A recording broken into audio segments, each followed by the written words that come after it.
And so, like I was mentioning, I wanted to start at 9 a.m.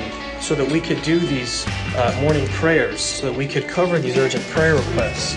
And I think that was already beneficial. You know, it also sets the tone for the class. So, does everyone have an outline? I think everyone should be good. So you have two outlines today. The first outline, with the staple in it, is the overview of all the arguments that we'll be discussing of natural theology. And so I have all the premises outlined there of the arguments. You won't see any defenses there or anything. It's just an outline. It's an overview. And so feel free to take notes on that. There's not a whole lot of space to do so. But then you have a second outline, which is the first argument that we're going to discuss today.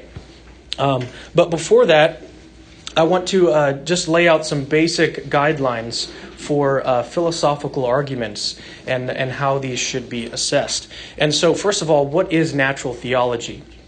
Natural theology can be defined as that branch of Christian theology which seeks to explore the justification of Christianity's truth claims apart from the resources of authoritative divine revelation. I'll repeat that definition. Natural theology can be defined as that branch of Christian theology which seeks to explore the justification of Christianity's truth claims apart from the resources of authoritative divine revelation. It explores what warrant there is for Christian truth claims without appealing to Scripture or authoritative inspired Scripture, the holy text that we have, the Bible. Scripture might also be appealed to as simply human historical documents for historical information if we do reference them. But they will not be taken as authoritative or revelation from God in this section, right? Because we're looking at what can be known outside of Scripture about God. And so natural theology, as the name suggests, is what we can learn about the existence of God apart from the resources of divine revelation. And so one might ask how the arguments are related to general revelation. If you remember when we talked about the doctrine of revelation, we distinguished between general and special revelation. General revelation is God's revelation to us through the natural world. Special revelation is God's revelation through Christ and through the Bible. Okay, so those are special instances of God's revelation, whereas general revelation is available generally to everyone through the world, through the natural world. And so we want to ask, what is the relationship between these arguments and general revelation? Through God's general revelation, again, in nature and in conscience, we have a general knowledge of God as the creator and the sustainer of the universe. So are these arguments the same as general revelation? And I would say I don't think so. God's general revelation is his self-disclosure in the created world that he's made. And so it's almost like whenever you see a Van Gogh painting, you know that that's a Van Gogh painting because of the artist's strokes, the sort of colors that he uses. And so general revelation is sort of like this. It's God's the telltale signs in the natural world.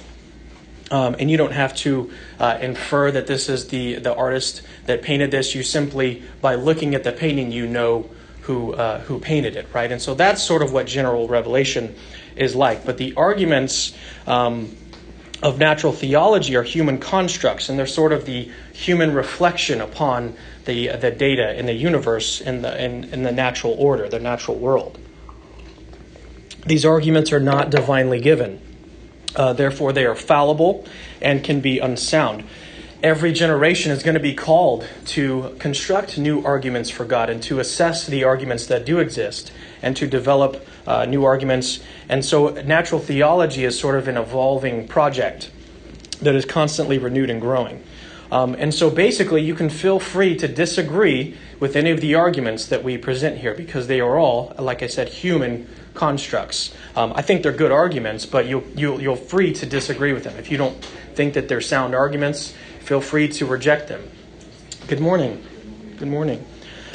But I hope that as we go on and we study these arguments, that you'll agree that some of them at least are good arguments for God's existence. And so in our study, we're going to principally study 5 different arguments for God's existence that I find both personally convincing and also interesting. Come on in. Come on in. And so personally, I'm convinced that at least to some degree that all of the arguments on your outline are sound. But by no means are these 5 arguments all the arguments there are for God's existence. There are many others. There's a book that I just purchased. It's called The Blackwell Companion to Natural Theology. And this book, you can write it down if you want to, but it's a very, very, very advanced book. It's for like professional philosophers. But in this book, there's 11 different arguments put forth by 11 different philosophers. And these arguments are some of the most sophisticated natural theology that exist. And so the 5 arguments that we'll discuss today are by no means all that there is.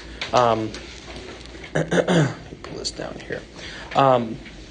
Like I said, there's by no means all that there is. There's many others. And then also, with the versions that we're looking at of the arguments, there are other versions of the argument put forth by other philosophers. For instance, if you look on your outline, the second argument that we'll look at is the argument from contingency. And this formulation is the formulation of Dr. William Lane Craig, who is the person who sort of originates the content of this class. This is his version, but there are other versions of the Leibnizian or the argument from contingency. There's other versions of it put forth by other philosophers. And so again, we have different versions that have slightly different premises and different assumptions and conclusions. And so again, by no means are these 5 arguments all that there is. And that's all that I'm trying to say here. And so in studying natural theology, I want to emphasize one thing here, and that is the importance of giving a cumulative case, or a sort of combined case of all of the arguments. It's not that one argument, it's not the whole case falls or collapses on the soundness of one argument. We can think of it cumulatively. I need some water. I can get some water.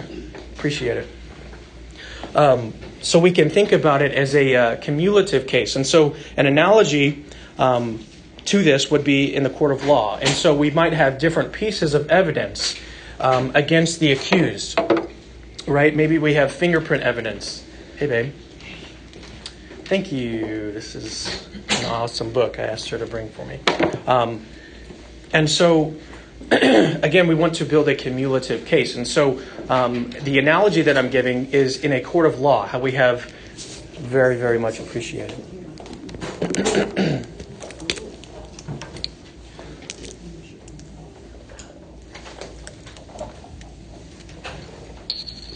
Sorry about that, guys. My voice was... I needed some water. And so the analogy that I'm giving is in the court of law, how you have different pieces of evidence that all sort of together combined lead to the guilt of the accused. Whereas it's not one piece of evidence that the case falls or rises on, right? It's the whole cumulative case. That's the analogy here. And so maybe individually, the evidence is not going to be sufficient to prove that the accused is guilty. But together, the combined evidence makes it beyond a reasonable doubt. That if you take all the evidence into account, the fingerprint data, the eyewitness testimony, once you take all of it into account, maybe that's when the case is strongest, right? But also, I think that what we're going to do is look at each one of these arguments, and we're going to see that each one of them alone is a very good argument. And so it could be taken on a single basis. But I think the best case is going to be when we have a cumulative case. And so we can think of it like this. So going back to the analogy, the law analogy, or the case analogy, suppose that each piece of evidence is sufficient to prove the accused is guilty. For instance, maybe we have videotape evidence of the person, and then we have DNA evidence. Each one of these is going to be sufficient to prove that the accused is guilty. So I believe that's what we have here, is that each argument can be taken in isolation, but together, that's going to be a pretty overwhelming case. If we had, let's say, a videotape evidence of it and DNA evidence, all of these things together is just going to be an overwhelming case. And so we don't need to think of the arguments in natural theology as sort of a link in a chain. where the whole case rises or falls if one of the chains or one of the links in the chain is weak. We can think of it more like chain mail. And chain mail, if you've ever seen it, it's sort of like there's it's linked all over, right? So there's one weak link in the chain isn't going to cause the whole armor to be to fail. You know what I mean? Does that make sense? And so again, but I think that once we look at these arguments in isolation, we're going to have a really, really powerful cumulative case because each argument, I believe, is sound and a good argument. And so the arguments that we will discuss are formulated deductively. If you look at the handout here, there's basically a set of premises. There's a few premises which lead logically to a conclusion. And so this is a deductive format. And they're formulated in terms of some simple premises which then lead logically to a conclusion. And so, for instance, take this deductive argument. Just write it up on the board here. All men are mortal. That's premise one. This isn't on your handout. This is just something that I'm mentioning here. Socrates is a man. Therefore, Socrates is moral. There you go. Therefore, Socrates, if I could spell, is mortal. I need to be better at being able to write and talk at the same time. I'm terrible at that. So this is basically, we have two premises in this argument. We have all men are mortal. Socrates is a man. Therefore, in 3 follows deductively. We don't have to argue for 3 once we argue for 1 and 2 because it follows deductively. The only premises in the argument are premises 1 and 2. So if we can show that all men are mortal, which I think that we all agree, and then we argue that Socrates is a man, which he was a man, all humans are men, therefore Socrates is mortal. And so the advantage of doing it this way, of laying out the arguments in this format, is that it makes them very easy to grasp. It makes them easy to memorize and use, and it makes them very clear. We can look at the specific premises. If you take this argument to a skeptic and you say, which premise do you disagree with? That's a much easier format than just going off in a free flow of conversation. If you say, here's the argument, here are the steps, here are the premises, which premise do you deny? Which premise do you reject? I think that's a much easier way of going about it. And so that's why we've formulated the arguments that you'll see on your handout in terms of a deductive format. And so in these deductive arguments, what we have to do is formulate arguments that will meet a number of conditions for being a good argument. First of all, the argument needs to be logically valid. And so that is to say that the conclusion needs to follow from the premises according to the rules of logic, right? It can't violate a rule of logic and still give us a conclusion. And there's only about 9 basic rules of inference that govern basically all of our reasoning. And we can construct arguments for God's existence using these rules of logic to derive conclusions. And so a good deductive argument will need to obey the rules of logic, which all of the arguments that you have here, they all obey the rules of logic.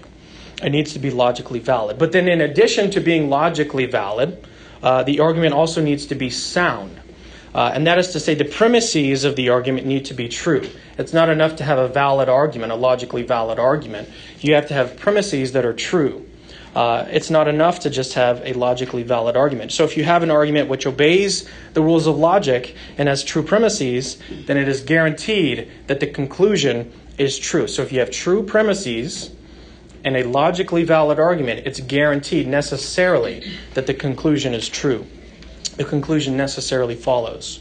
But then again, it's not enough to just have a logically valid, sound argument. The premises also need to have some sort of warrant or evidence for us, whereby we can know that they are true.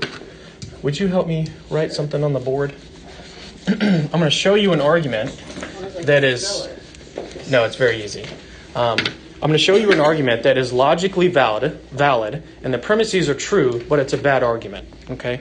So premise number 1, either the moon is made of green cheese. What is it, green cheese? Either the moon is made of green cheese, or God exists. That's premise number one. Either the moon is made of green cheese, or God exists.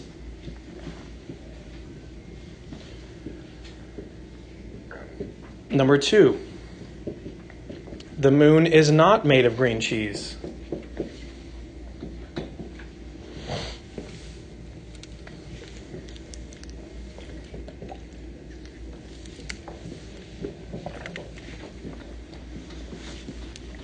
And I think we all agree, right? The moon is not made of green cheese. It might be on the inside, but we just don't know. And so three, therefore God exists. Three, therefore God exists. And this is a sound deductive argument. Why is it sound? So each of the premises are true. Either the moon is made of green cheese or God exists. And so for premise one, since it's an either-or statement, only one of the either-or statements needs to be true. And since God exists, then number one is true, right? Number two, the moon is made of green cheese. It's obvious that the moon is not made of green cheese. And therefore, logically, it follows that God exists. But so is this a good argument for God's existence? And I don't think so. And so why? Why is this not a good argument? Let's think about why it's not a good argument. The matter part of it is so blatantly false. Well, the first premise is true. Either the moon is made of green cheese or God exists. Well, I mean, the moon is made of green cheese. It's not. Well, that's false, right? The first part of the statement is false. But the second part, God exists, is true. And so for an either-or statement, only one of the conjuncts, one of the statements has to be true in order for the premise to be true. Number two, then, the moon is not made of green cheese. Right. Number two is true as well. Right. And so premise one is true, premise two is true, premise three, therefore, is true. But so what is the problem with this argument? Well, if you discount the first part of number one, it doesn't matter if God exists or not. You don't have to prove it because you've already disproven that the moon is not made of green cheese. Okay. So we're still granting that the first part of this premise is false. The first statement here, either the moon is made of green cheese, that's obviously false. But the second part of the statement, the other either or, is that God exists. And that's true, right? Because God does exist. And so, there you go. There you go. So that's what it is that it's question begging. The argument assumes the conclusion. It already assumes that God exists, okay, in premise one. That's the problem here. And so the reasons that you believe the premises are true can't be because you already believe the conclusion. That's a bad argument. You're guilty of begging the question. That's the informal fallacy of begging the question. It's circular reasoning. You're reasoning in a circle. You're saying because God exists, therefore God exists, right? And so that's question begging. And so we need to, in addition to having a logically valid and sound argument, we need to have a good. The premises have to have warrant for us to believe them. We can't believe them simply because we already assume the conclusion. But so then the question is, how much evidence do we need to be able to believe the premises and therefore the conclusion? And this is where it gets controversial. Many times, yes. Why would you want to make a statement or a sentence that you know that the half of it is definitely wrong and the second half is right? I mean, that's more. That's a pragmatic question of why would we want to do that? And again, that doesn't seem like something anyone does in their normal day-to-day life. That's not the sort of reasoning that we do. But still, from the laws of logic, from just a logical standpoint, premise one is true. But again, this is not a good argument, right? We can see that it's not a good argument, even though both premises are actually true in an either-or disjunct, which is the technical name for premise one, that sort of statement. That's still true. And so we're just showing that this is, even though it's a valid and it's a sound argument, the premises are true, it's not a good argument. And that's because we already... For a non-believer. It's logically valid. Logically is not the same as is the statement true?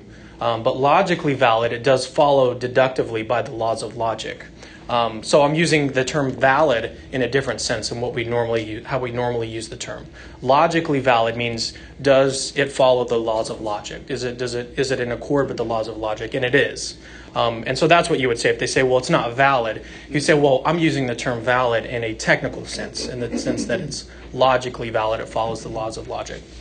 But so the question is, again, how much evidence do we need in order to believe the premises? And many times atheists will claim that we have to have compelling evidence. If it's even rational to deny the conclusion or any of the premises, then the argument is not a success. But I think that this sets the bar far too high for success. In that case, there wouldn't really be any successful arguments of anything of importance in philosophy. And so in order for the belief in the premises to be justified or warranted, they don't need to be certain, and the evidence doesn't need to be rationally compelling, where if you are to deny it, then you're being completely irrational. That sets the bar, I think, too high for evidence. But so how strong does the evidence need to be? And again, this is controversial. It's hard to say. Some people say that as long as the evidence sort of is sufficient to give you permission to believe the premises, that is enough to warrant belief. If the evidence is such that you are permitted to believe that that by the evidence, then that is enough. If you're just sort of rational in doing so. But I'm inclined to a stronger view, which says that the premises need to be more plausible than their opposites, than their negation. The premises need to be more plausible than their negations.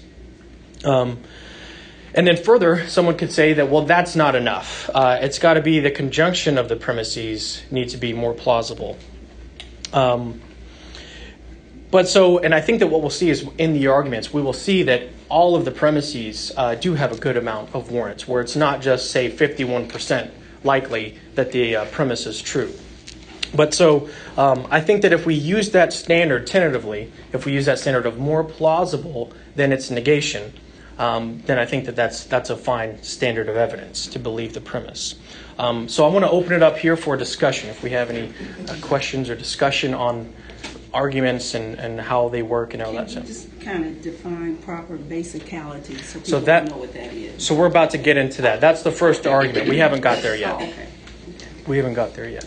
But what I want to, if there's any questions or comments on what makes a good argument, how the arguments are formulated, anything like that, if there's any questions there before we move on to the first argument. Okay, so let's go ahead and move on. So on your outline, the single sheet of paper, we have the three premises. It's the proper basicality of belief in God. And so you'll see this is just basically an overview. The other sheet of paper with all of the arguments listed on it, that's just an overview of the arguments. It's not meant to take notes on and all that. It's just supposed to show you these are the arguments, these are the steps in the argument. We're going to go through each of these arguments in detail, like you see with the second outline there. And so by way of introduction, the first argument for the proper basicality of belief in God, this isn't really an argument for God's existence. Rather, it's the claim that you can know that God exists wholly apart from arguments. Okay, we can know that God exists wholly apart from arguments. But I still think that this is part of natural theology because what it's arguing is that belief in God can be rational and warranted apart from Scripture in accord with natural reason, but it doesn't have to have an argument. Okay, and so the chief proponent of this view is the great philosopher Alvin Plantinga. And this is the book that I had Brittany bring in for me. It's called Warranted Christian Belief. And as you can see, it's a pretty big book. He discusses all sorts of questions regarding warranted Christian belief. Can Christian belief, or belief in the truth claims of Christianity, can those beliefs be warranted apart from evidence? And so that's the book. You can see it if you want to check it out later. But so what Plantinga argues is that belief in God can be warranted apart from arguments.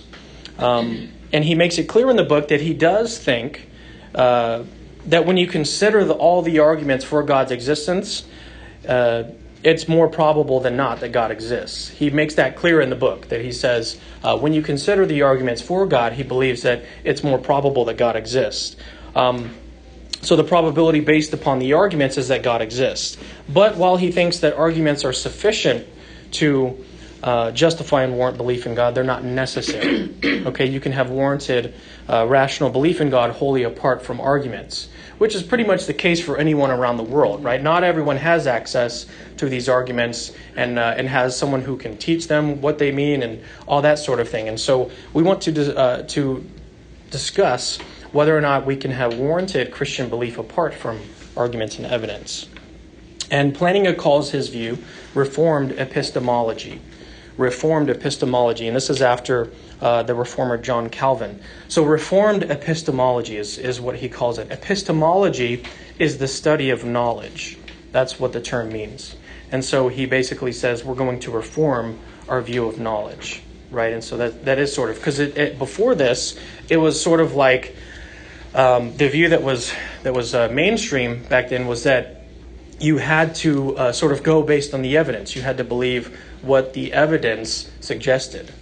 But what Plantinga came in and argued was that, no, we don't have to do that. What we need to do is have a warranted Christian belief. And so if we can justify that apart from arguments and evidence, then that's sort of what he wanted to do with the book. And so if you want to purchase it, it's a great book. It's massive, right? It's going to take a while to work through, but it's such a great book. Every Christian, I think, should grab it and read through it eventually. So let's look at the first premise of this argument. It says, beliefs which are appropriately grounded may be rationally accepted as basic beliefs, not grounded on argument. I'm going to repeat it. Beliefs which are appropriately grounded may be rationally accepted as basic beliefs, not grounded on argument. And so philosophers call beliefs which are rational to hold but not grounded on argument properly basic beliefs. This is what they call these beliefs. They're not grounded on other beliefs. Rather, they are part of the foundation of our beliefs or a person's system of beliefs. And so examples of properly basic beliefs would be like things like the reality of the past, that the world wasn't created 5 minutes ago with the built-in appearances of age. Belief in the existence of the external world around us. Belief in the presence of other minds like our own. These are basic beliefs. They're not formed on the basis of other arguments, right? We don't have any arguments or any reason to think, apart from experience, that the external world is real. What we do is we go out in the world, we see things, we touch things, and we sort of naturally form the belief this chair exists, the world exists, those sorts of things, right? And these are properly basic beliefs grounded in experience. And so when you think about it, none of these beliefs, though, can be proved by way of argument. How could you prove that the world wasn't created 5 minutes ago with appearance of age? How could you prove that it wasn't built with, you had food in your stomach and memories that you never had? How could we prove that you're not a brain in a vat of chemicals wired up with electrodes by some mad scientist who is stimulating you to believe all sorts of things? In fact, he could be stimulating your brain to make you think it would be absurd that you could be a brain in a vat of chemicals being stimulated by a mad scientist. And so how could you actually prove this? How could you prove that other minds exist? Because you can't get inside someone else's mind and see for yourself, right? You can't prove these things. Evidence? So let me continue here. So you don't have any evidence of the reality of the external world because the only evidence that you could appeal to is from the external world itself. Okay, so you'd be reasoning in a circle. Again, that's what we want to avoid. So if you appealed to any sort of evidence from the physical world, then you'd be sort of begging the question, right, with that evidence. And so we have no evidence that we're not a brain in a vat or anything like that. But, and the point here is that these beliefs that we have are formed through experience. They're not arbitrary. They're not just these beliefs that we just, willy-nilly form just for no reason, right? They're grounded in experience. We walk through the world. We interact with other people. It could be the case that you're interacting with these other humans and none of them are conscious. They're just sort of zombies almost, like they're going around. They could be robots. You never know, right? You never know that there's actually minds in these people. You just sort of assume it based on this is how I am, and so this is sort of how they are, right? It's not something that we can prove. Again, you can't get in their mind and determine whether or not this person is conscious. They could just be acting conscious for whatever reason, right? And so these beliefs that we have that other minds exist, that the external world is real, that the past is real, that it wasn't created 5 minutes ago. These are basic beliefs. They're formed through experience, that they're appropriately grounded in experience. And so there may be no way to prove these beliefs, but we are perfectly rational in holding them. You'd have to be crazy to think that the world was created 5 minutes ago with the appearance of change. You'd have to be crazy to think that we're living in the matrix, right, with our brains in a vat of chemicals plugged up with electrodes and all that. You'd have to be crazy to think those there things. are people that think that the world is There might be. And actually, Buddhists do not believe that the world is real. They believe that this is a sort of illusion. And so there are people that deny some of these beliefs. But right. And so let's go ahead and open it up for discussion on this first premise, right? This is a theologically neutral statement. It doesn't have anything to do with religion or anything. It's sort of, it involves epistemology, which again is the study of knowledge. And so, if we have any questions on what a properly basic belief is, how it's grounded, how we come to know them. Any questions? Yeah, we're looking back at, let's look back at some old culture, for example, the Mayans, the Aztecs, Incas. Those were people that had beliefs.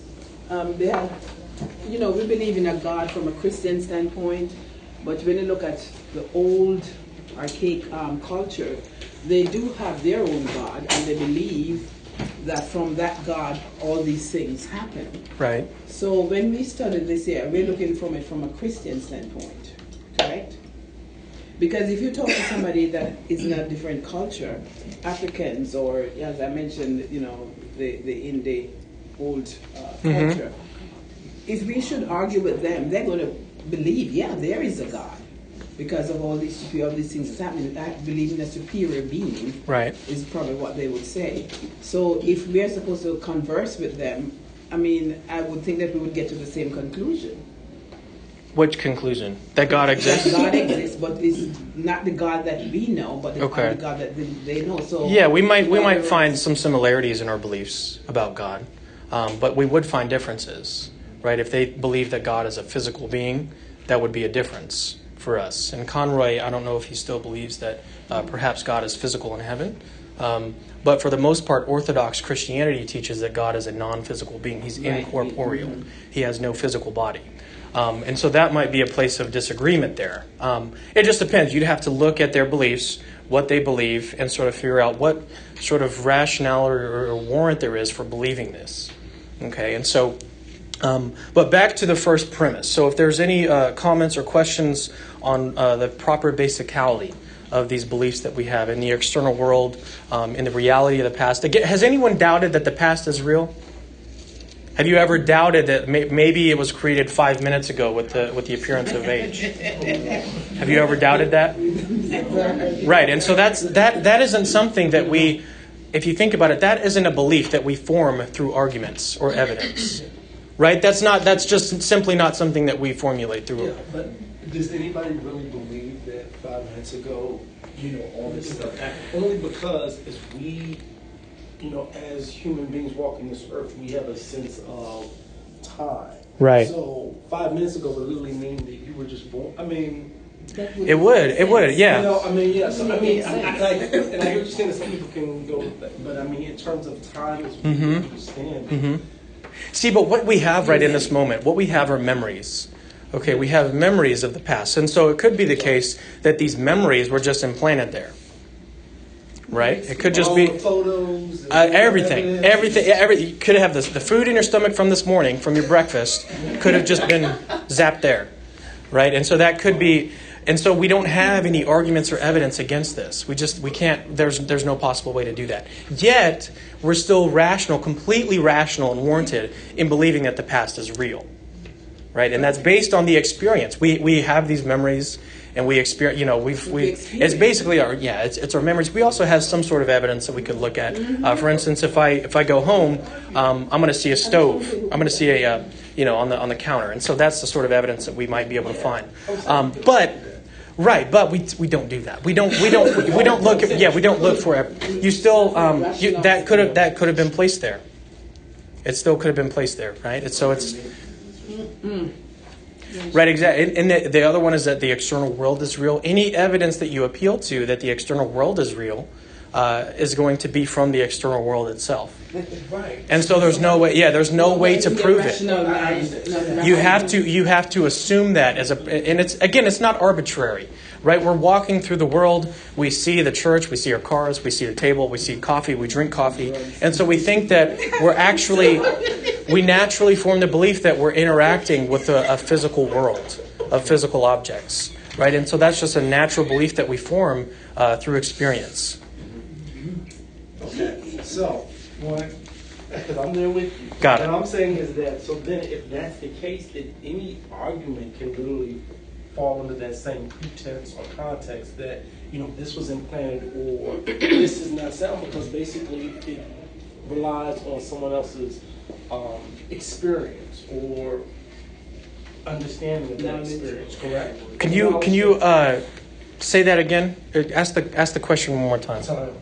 I'm trying to figure out exactly how to answer that question. I just think you're saying the question is irrational. Yes, because at some point, any premise that you make is you basically It's not certain of someone's knowledge or a certain aspect of knowledge, right? Level of knowledge. So if someone can always, I guess, refute that knowledge to say, hey, this has been implanted or this does not exist because... That's not a refutation. That's just sort of showing a possibility. That's showing a possibility. And so what we want to do, again, is when we're formulating these arguments, is have a standard of evidence that says that the premise is more plausibly true than its negation. Not to say that we have to be certain of it, right? Because we're not certain of many things. We might even only be certain that we exist. Like certain. Absolutely certain. We all have, there's always room for doubt. We could always doubt that maybe aliens came down and did all this stuff. And we can always go there with these possibilities. But what we want to do is look for evidence. But so going back to this, these beliefs that we have are, again, these are formed through a proper experience. And that's the way that they are grounded. That's why we call them properly basic beliefs, because they are properly grounded in experience. They're not just beliefs that we form just because we can form them, right? We interact with the physical world, and we naturally form the belief this physical world exists, this car exists, through interacting with the world as well, through our memories. We naturally form the belief that the past is real. Interacting with other people, we don't need to have arguments or evidence that, for instance, that Brittany is conscious. We don't have to that she has a mind. We don't have to, or I don't have to have arguments or evidence for that. I just interact with her and I sort of form the belief that she has a mind. And so again, these are just beliefs that are naturally formed through proper experiences. And so that's what this premise argues. And it's relatively, I'm honestly not sure how controversial this premise is. I think for the most part, most people do accept that these beliefs are rational to hold for us. So if I want to be irrational and I say that I'm not bound by space or time, then I don't necessarily believe that the past just happened 5 minutes ago. I don't know. Yeah, I'm not sure what... You see what I'm saying? Everybody has their own... some people feel like they're not bound by space or time. Right. Really, there's somebody on the planet that believes that. Right, and so not everyone are going to have these beliefs. Right? Again, Buddhists do not believe that the external world is real. They believe it's just sort of an illusion. And so not everyone is going to agree on these beliefs. But that isn't what the argument here is claiming. It's that these beliefs are warranted and rational for us to hold. It's not to say that therefore they are true. It's just that from an epistemic standpoint, from a knowledge standpoint, we're completely rational, completely warranted in holding these beliefs, apart from defeaters. And that's another thing that we'll talk about are defeaters. And so these are warranted for us in the absence of defeaters. And these beliefs can be overcome if we had some sort of evidence that we were a brain in a vat, or if we had some sort of evidence that minds do not exist, that other minds do not exist. Then that could be potentially a defeater of that belief. But in the absence of defeaters, we're perfectly rational and warranted in holding these beliefs. We're out of time, so I'm going to go ahead and close it there. But next time, we're going to discuss premise 2, which is that beliefs that the biblical God exists is appropriately grounded. Okay, and that's a premise that's going to take a little bit longer to sort of to unpack. And as you can see, I think you're starting to understand how the argument works. Is that it's through the witness of the Holy Spirit that we naturally form these beliefs about God's existence. And so that is how it can be appropriately grounded, our Christian belief. But there's a lot to be said about that before we get to that conclusion. So let me go ahead and close out in prayer one more time. So God, we thank you for another chance, another opportunity to come together and discuss your existence, your being in class, and how we can reflect on these things with our human reasoning and how you've given us human reasoning to be able to do these things. And so we thank you for this opportunity. I thank you for everyone that was able to come to class today, despite the rain and despite the weather. And so we thank you for all of these things. And again, we thank you that your will be done in these situations, these urgent prayer requests that we covered at the beginning of class. So we thank you for all of these things in the name of Jesus. Amen. So before we leave, one last thing is that